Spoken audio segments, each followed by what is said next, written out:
प्यारे विद्यार्थियों, जय गुरुदेव। आज हम कक्षा 12 maths exercise 8.6 application of derivatives का क्वेश्चन नंबर 3। हमने इसके पहले वीडियो में question number 1 and question number 2 को हल किया था। आपको समझ में आया होगा। अब हम प्रयास करते हैं क्वेश्चन नंबर 3 को समझने की। तो देखिए प्रश्न नंबर 3 क्या है।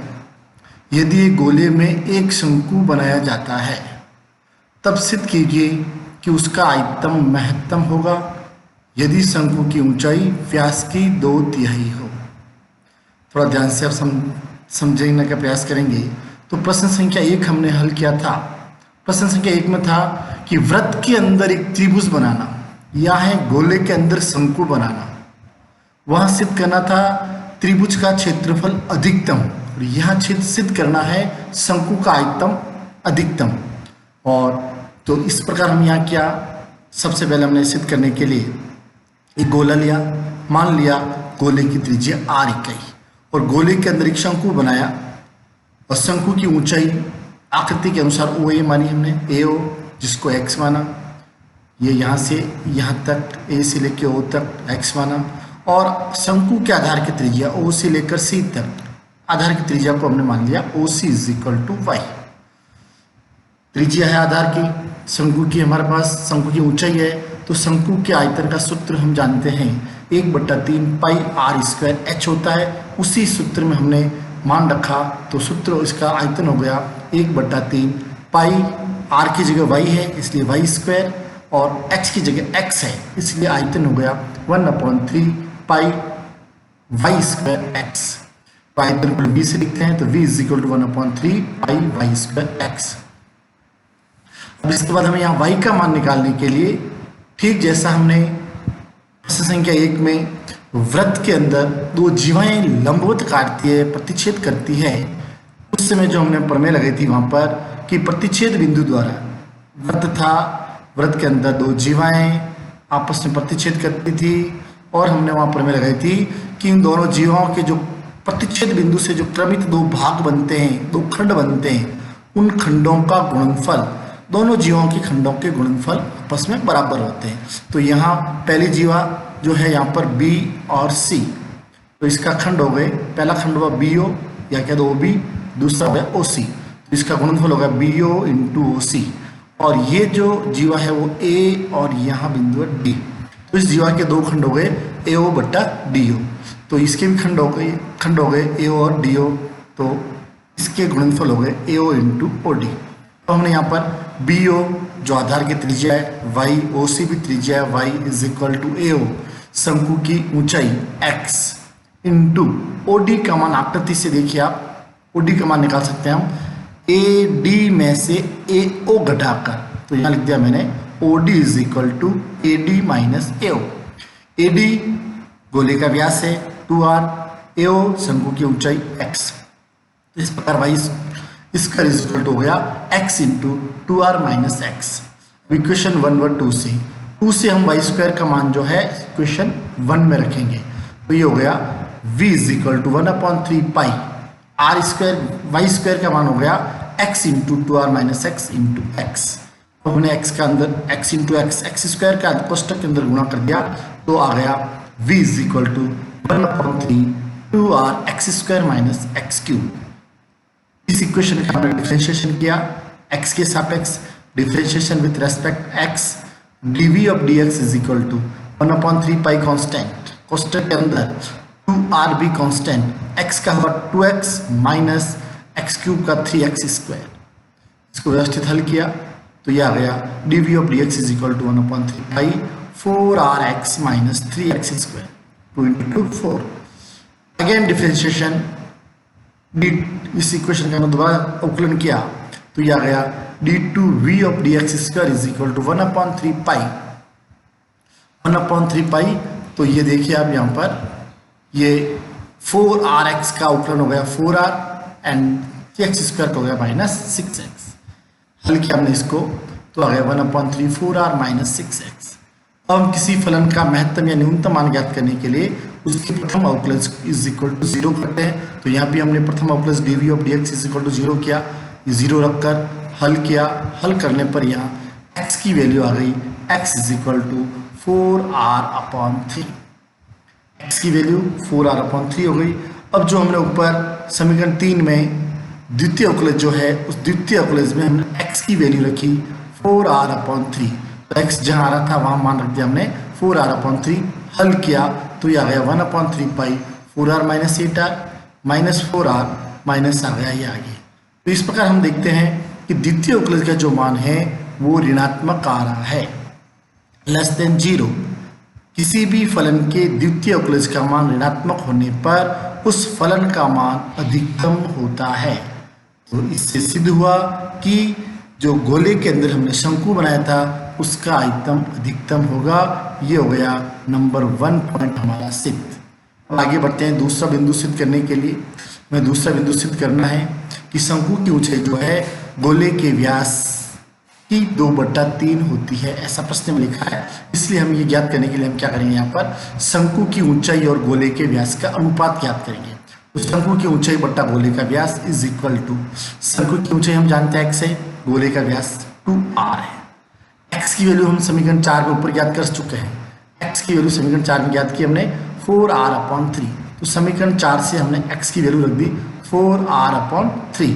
तो यहाँ देखिए r से r कैंसिल, r से r कैंसिल और 2 से 4 2 टाइम कैंसिल। हल करने के बाद हुआ 2/3, क्रॉस मल्टीप्लिकेशन किया, वहां से आ गया शंकु की ऊंचाई इज इक्वल टू 2/3 गोले का व्यास। यही हमें सिद्ध करना था। हमें 2 पॉइंट सिद्ध करने थे। पहला पॉइंट सिद्ध करना था हमें गोले के अंदर शंकु का आयतन अधिकतम, वो हमने सिद्ध किया। सेकंड हमें सिद्ध करना था कि शंकु की जो ऊंचाई है वो गोले के व्यास की 2/3 होती है। दोनों बातें सिद्ध हुई। तो इस प्रकार आपको प्रश्न समझ आ गया। अब नेक्स्ट बढ़ते हैं हम प्रश्न संख्या 4। प्रश्न संख्या 4 क्या देखिए आप, किसी नदी में स्टीमर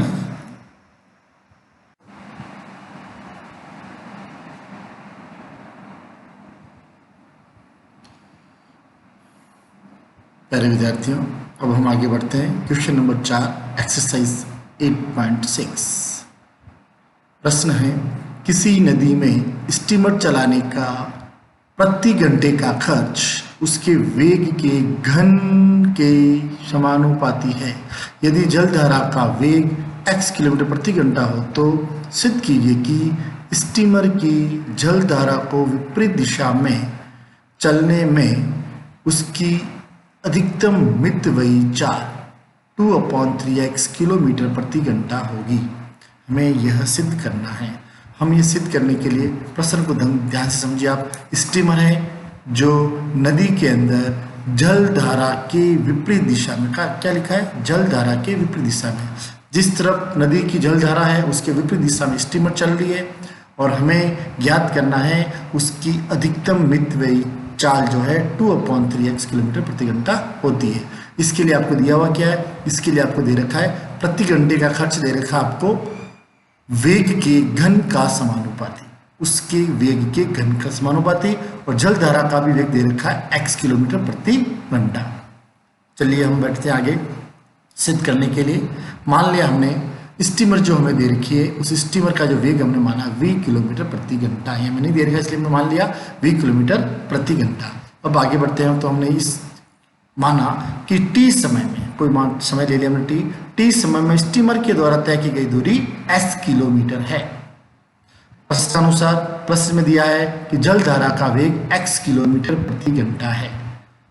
स्टीमर का वेग v, जलधारा का x, दोनों एक दूसरे के विपरीत दिशा में है, इसलिए सापेक्ष चाल हो गई v माइनस x किलोमीटर प्रति घंटा। जब दोनों एक दूसरे के विपरीत होती है तो चालें घटती है और जब दोनों एक दूसरे के समान दिशा में होती है तो चालें जुड़ती है। आप ये जानते हैं, पूर्व कक्षा में आपने पढ़ा है। अब हम आगे बढ़ते हैं। s दूरी तय करने में लगा समय, समय का सूत्र दूरी बट्टा चाल या कह दो वेग। दूरी s है, सापेक्ष चाल v माइनस x घंटा h। प्रश्नानुसार हमें प्रश्न में ये भी दे रखा है कि स्टीमर का प्रति घंटे का जो व्यय है, खर्च है, वो है उसके वेग के घन के समानुपाती। फिर हमने इस समानुपाती के चिन्ह को हटा लिया और स्थिरांक लगा दिया k। तो E इज इक्वल टू के वी क्यूब। यहाँ के जो है समानुपाती स्थिरांक है। ये तो था प्रति घंटे का खर्च। स्टीमर टी समय तक चलती है, इसलिए टी समय का खर्च ज्ञात कर लिया हमने, कुल खर्च ज्ञात कर लिया। तो कुल खर्च आ गया प्रति घंटे का खर्च इंटू टी, जितने समय तक स्टीमर चली। तो मान रख दिया हमने प्रति घंटे का खर्च है के वी क्यूब और समय है टी। टी का मान रख दिया समीकरण 1 से। समीकरण 1 से इसका मान हो गया S upon V minus X. हमने व्यवस्थित किया, के एस कॉन्स्टेंट है, ये वी के पद हो गए। अब हमने इस समीकरण का v के सापेक्ष डिफ्रेंशिएशन किया, के एस कॉन्स्टेंट और v के पदों का हमने अवकलन किया है अंश बट्टा हर के सूत्र से। हर का वर्ग अंश के अंदर, हर इंटू अंश का अवकलन माइनस अंश इंटू हर का अवकलन। इस प्रकार हमने इनको कोष्टक को व्यवस्थित करते हुए, कोष्टक खोलते हुए हमने हल किया। तो ये वी स्क्वायर कॉमन है और यहाँ वापस हमने अंदर वी स्क्वायर को अंदर गुणा किया, तो ये D E of D V आ गया के S two V cube minus 3x V square upon V minus X का होल स्क्वायर। अब हमें क्या करना है, हमें चाल का खर्च का मान न्यूनतम ज्ञात करना है। मितव्यय अधिकतम या के दो खर्च न्यूनतम, दोनों बात एक ही है। तो हमें खर्च का न्यूनतम मान ज्ञात करना है। इसके लिए हमने इसके प्रथम अवकलज को शून्य किया, प्रथम अवकलज को शून्य किया, क्रॉस मल्टीप्लिकेशन किया, हल किया आगे। तो यह v का मान आ गया v is equal to 3/2x। ये v की वैल्यू आ गई। अब हम आगे वापस प्रथम अवकलज का अगेन डिफरेंशिएशन किया हमने, again with respect to v। तो d2v of dv square is equal to S constant अपनी जगह पर। फिर हमने इसके अंदर के पदों का फिर अवकलन किया, तो वही सूत्र लगाया वापस, पहले वाला ही अंश बट्टा हर वाला। तो हमने हर का वर्ग, एक वर्ग पहले से ही था, फिर वर्ग हो गया, हर का वर्ग, हर इंटू अंश का अवकलन माइनस अंश इंटू हर का अवकलन। तो इस प्रकार हमने अवकलन किया। अब अवकलन के बाद इसको कोष्टक खोल के हम होल स्क्वायर खोल के आगे हल करेंगे तो अव्यवस्थित हो जाएगा। तो हमने क्या किया, यहीं पर से हमने पता करने का देखकर पता किया कि ये d2e ऑफ dv स्क्वायर का मान v के इस मान पर कैसा रहता है। तो v का मान है 3/2x। तो देखिए मैंने यहाँ लिखा v greater than x, v x से बड़ा है। क्यों बड़ा है, क्योंकि देखो समीकरण 4 में लिखा v is equal to 3/2x। x जो है v का 3/2 गुणा, x को 3/2 से गुणा करने पर v आता है। 3/2 का मतलब हुआ डैड से गुणा करेंगे तो v आएगा। इसका मतलब ये हुआ x तो छोटा है और v बड़ा है। तो v बड़ा है तो ऊपर देखिए इस कोष्टक में, होल स्क्वायर के कोष्टक में देखो v बड़ा है, धनात्मक v बड़ा है, बड़े में से छोटा घटाएंगे तो मान आएगा धनात्मक, धनात्मक का वर्ग धनात्मक। फिर यहाँ भी अगर हम v का मान रखेंगे धनात्मक आएगा, यहाँ से v का मान रखने हल करेंगे धनात्मक आएगा, यहाँ भी मान धनात्मक आएगा, यहाँ भी धनात्मक आएगा। तो धनात्मक बट्टा धनात्मक करेंगे तो एटलीस्ट इसका मान धनात्मक ही आएगा। इसलिए हमने सीधा ही लिख दिया d2e of dv square v is equal to 3x/2 is equal to positive. आपको भी सीधा ही ऐसे ही लिखना है, पूरा हल करने की जरूरत नहीं है। तो द्वितीय अवकलज का मान धनात्मक, द्वितीय अवकलज का मान धनात्मक आते ही हम जानते हैं कि उस फलन का जो मान है उस बिंदु पर न्यूनतम होता है। यहाँ फलन क्या है, खर्च फलन है। खर्च का मान न्यूनतम है या यूं कह दो मितव्यय अधिकतम है, और हमें यही सिद्ध करना था।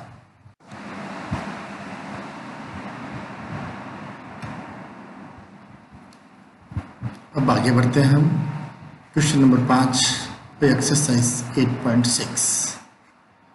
प्रश्न 5 है, यदि एक समकोण त्रिभुज के कर्ण तथा एक भुजा का योग दिया हुआ है। तो यह ध्यान से थोड़ा हमें समझने की बात है।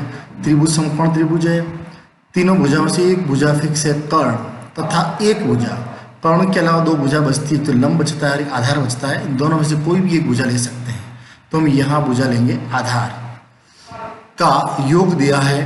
तब सिद्ध कीजिए कि त्रिभुज का क्षेत्रफल अधिकतम होगा यदि इन भुजाओं के मध्य कोण π/3, π/3 का मतलब होता है 60 डिग्री है। तो हमें यहाँ दो बात सिद्ध करनी है। नंबर एक बात तो सिद्ध करनी है, त्रिभुज का क्षेत्रफल अधिकतम और दोनों भुजाओं के मध्य का कोण π/3 होगा, 60 डिग्री होगा। और हमें दिया हुआ क्या है, हमें दे रखा है समकोण त्रिभुज है, उसके कर्ण और एक अन्य भुजा का योग दिया हुआ है। तो इसके लिए हमने एक समकोण त्रिभुज बनाया, समकोण त्रिभुज ABC, और इस समकोण त्रिभुज ABC में हमने प्रश्न के अनुसार ही कर्ण को मान लिया हमने H, और अन्य भुजा में से हमने लिया आधार को मान लिया x, और इन दोनों भुजाओं के मध्य जो कोण हमें ज्ञात करना है उसको हमने मान लिया थीटा। तो माना समकोण त्रिभुज, कर्ण तो माना H हमने, आधार माना x। तो पाइथागोरस प्रमेय से हमने पहले लंब ज्ञात कर लिया रूट कर्ण स्क्वायर माइनस आधार स्क्वायर से। तो लंब जो है इस त्रिभुज की ऊंचाई है, इसलिए मैंने लिख दिया ऊंचाई is equal to root h square minus x square. अब प्रश्न में हमें दे रखा है कर्ण और एक भुजा का योग कितना दे रखा है, मान लिया हमने k, क्या मान लिया हमने यहाँ पर k मान लिया। अब यहाँ से h का मान ज्ञात कर लिया, तो h का मान आ गया k माइनस x। अब हमें त्रिभुज का क्षेत्रफल लेना है, समकोण त्रिभुज है इसलिए सूत्र हो जाएगा 1/2 आधार इंटू ऊंचाई। आधार हमने मान लिया x, तो x है, और ऊंचाई का समीकरण 2 से मान रख दिया हमने, समीकरण 1 से मान रख दिया हमने root h square minus x square.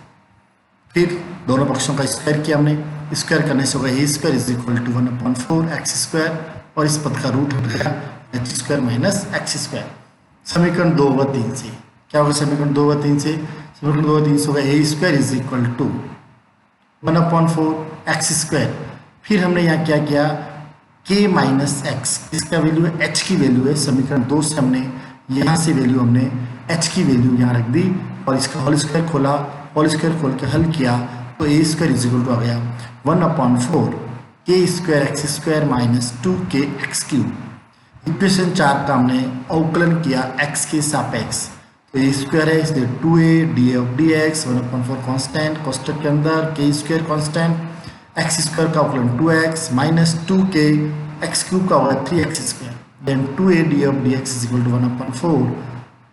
इसको ऐसे हल किया हमने, हल करने के बाद ये बनाया हमें समीकरण 5। अब हमें इस क्षेत्रफल का अधिकतम मान ज्ञात करना है, इसलिए अधिकतम मान के लिए हमने प्रथम अवकलज को इज इक्वल टू 0 करके हल किया। समीकरण 5 में हमने इसका मान रखा, हल किया, तो हल करने पर यहाँ वैल्यू आई, x की वैल्यू आ गई x is equal to k/3, x की वैल्यू बिंदु आ गया k/3। फिर हमने समीकरण 5 का दोबारा अवकलन किया, अगेन डिफरेंशिएशन किया। तो समीकरण 5 का डिफरेंशिएशन करने के लिए देखिए अब समीकरण 5 में क्या है, समीकरण 5 में LHS में 2 पदों का गुणनफल है, तो हमें अवकलन करते समय ध्यान रखना है यहाँ पर 2 पदों के गुणनफल वाला सूत्र लगेगा, और 2 पदों का गुणनफल सूत्र आप जानते हैं। अवकलन करते समय प्रथम पद इंटू द्वितीय पद का अवकलन प्लस द्वितीय पद इंटू प्रथम पद का अवकलन इज इक्वल टू 1/4। RHS में भी हमने क्या किया, यहाँ पर RHS में x के पदों का अवकलन कर दिया, बाकी सारे पद एज इट इज अपनी जगह पर व्यवस्थित किया, हल किया, तो ये आ गया 1/4 k square minus 6k x। दोनों का गुणनफल हो रहा है इसलिए होल स्क्वायर कर दिया। अब इसका मान द्वितीय अवकलज का मान धनात्मक होगा या ऋणात्मक होगा, ये पता करने के लिए हमने यहाँ पर प्रथम अवकलज को 0 किया, और x की जो वैल्यू हमने ज्ञात की k/3, दोनों ही वैल्यू हमने इस पद में रख दी, वैल्यू रखी दोनों की। तो यहाँ देखिए आप 6 और 3 आपस में बढ़ गए।